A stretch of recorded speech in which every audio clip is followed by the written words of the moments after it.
The title of my presentation today is Gender Sensitization, a look at more sustainable society. So before coming to that, let's look at the Declaration of Human Rights by the United Nations. To mention few of the human rights, one, we are all born free and equal. We all have our own thoughts and ideas. We should all be treated in the same way. Second, do not discriminate. These rights belong to everyone, whatever our differences. Third, the right to life. We all have the right to life and to live in freedom and safety. Fourth, no slavery. Nobody has any right to make us a slave. We cannot make anyone our slave. Fifth, no torture. Nobody has any right to hurt us or to torture us. Sixth, you have rights to matter where you go. I'm a person just like you. Wherever I go, I have all those rights with me. Seventh, we are all equal before the law. The law is the same for everyone. It must treat us all fairly. 8. Your human rights are protected by law. We can all ask for the law to help us when we are not treated fairly. So let's look at, so what is gender sensitization? It involves creating awareness among gender issues and working towards and creating an enabling environment of gender justice where women, men, and LGBT can work together, respect each other, and accept each other. Well, let's look at the basic difference between sex and gender. Sex is natural, whereas gender is a socio-cultural plus a human-made. Gender is socially learned behavior based on societal expectation from men and women. It varies across the world accordingly. Now, what are the expected role of men and women in the society? Women should be caring, gentle, passive, respectful, obedient, responsible at home, take care of child, dress modestly, pleased to obey a man, not to express desires.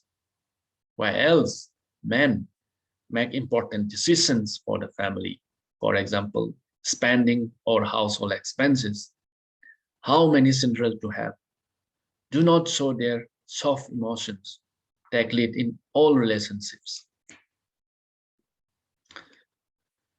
Well, this is how men and women are treated or considered in the present society. Then how do they come or groom towards those? Girls endure unwanted social control, discrimination, and domination. Boys to suffer from the stereotyping that exists in a patriarchal culture or society. Boys are discouraged from being emotional, gentle, or fearful. They are thrust into the role of breadwinners, protectors, and warriors. The saying goes, boys don't cry.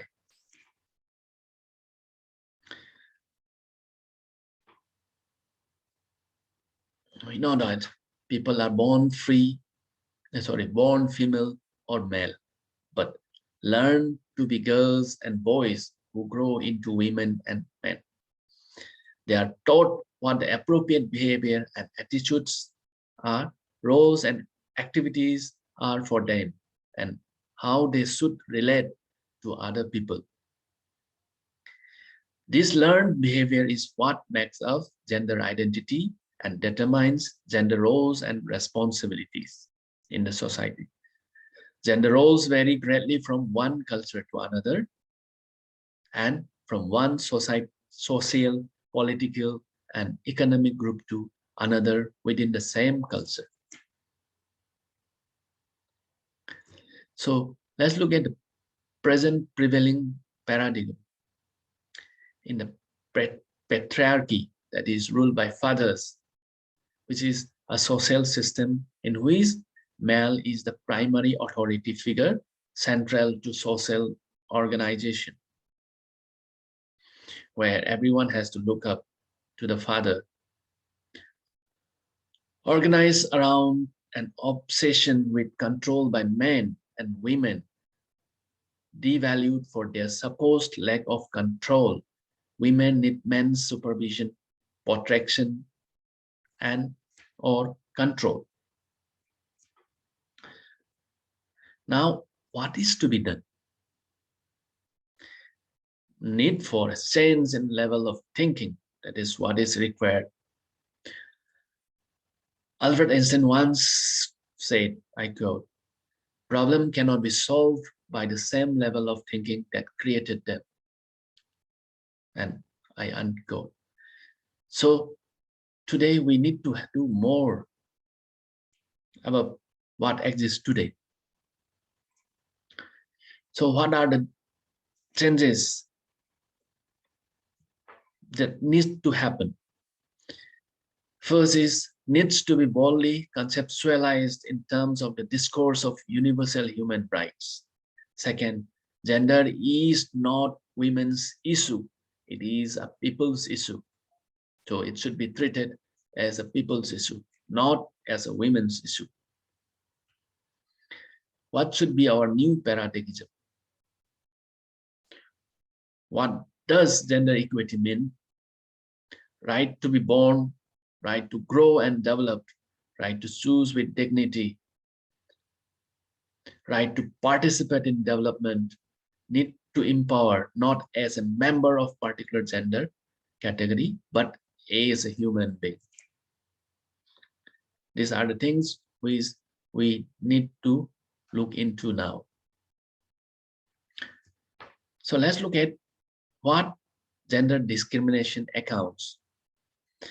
Gender is a common term whereas gender discrimination is meant only for women, because females are the only victims of gender discrimination and always are at the receiving end. Denial of equality, rights, and opportunity, and suppression in any form of on the basis of gender is gender discrimination.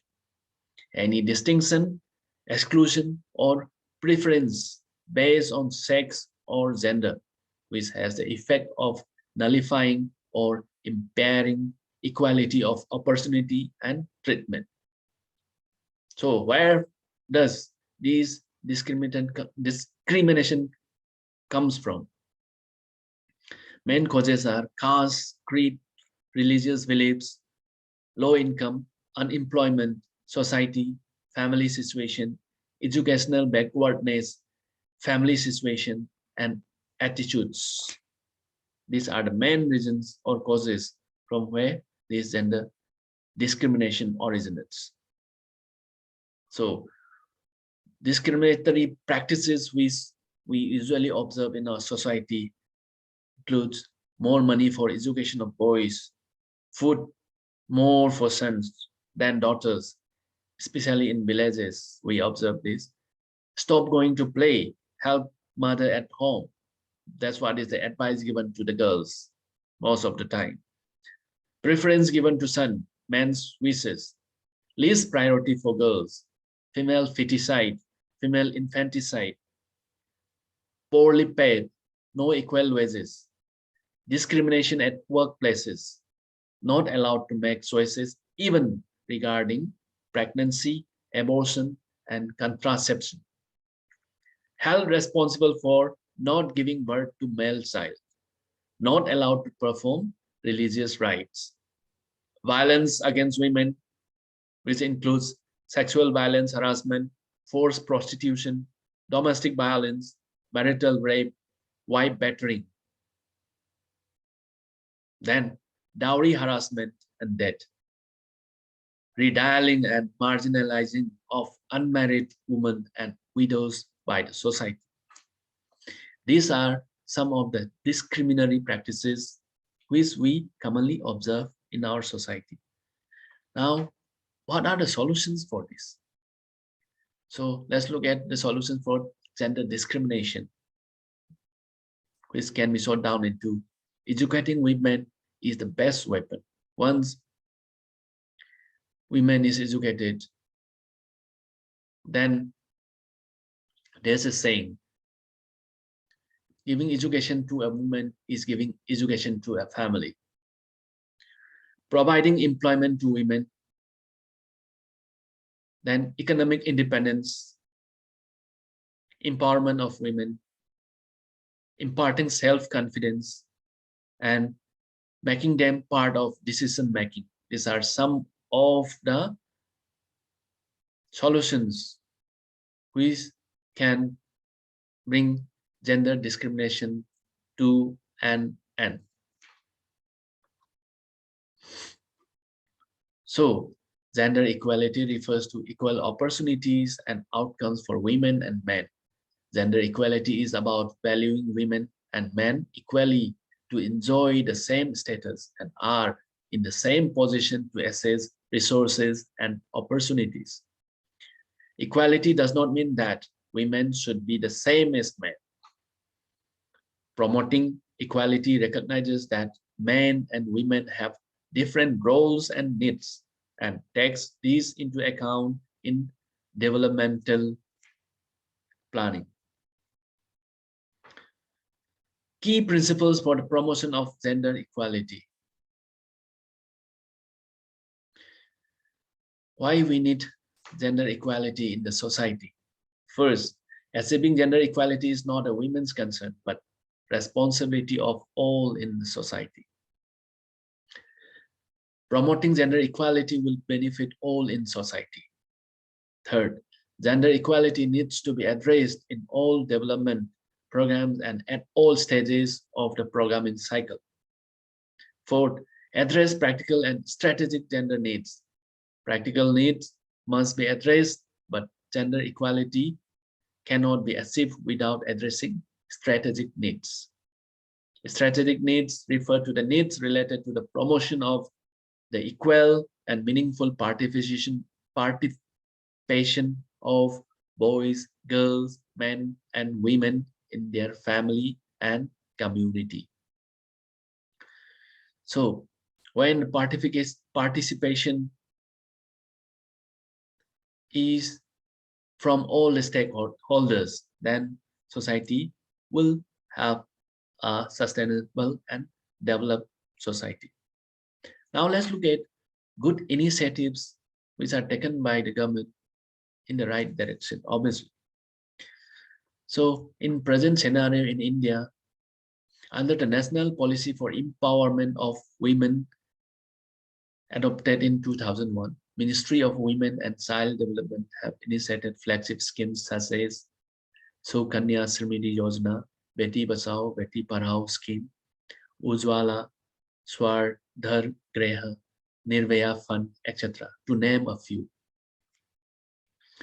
Well, now last but not the least, under the Supreme Court's directions, the first batch of girls cadets are joining ATA from semester starting July 2022. It is a stepping stone for the girls towards infantry division of army, but lot more is to be done. There is a lot of need of change in the society. Now, Sita wants the perfect woman, who is an ideal woman to be described, has to deny to undergo any kind of Agni Pariksha, has to take a stand. Then society will contribute to it.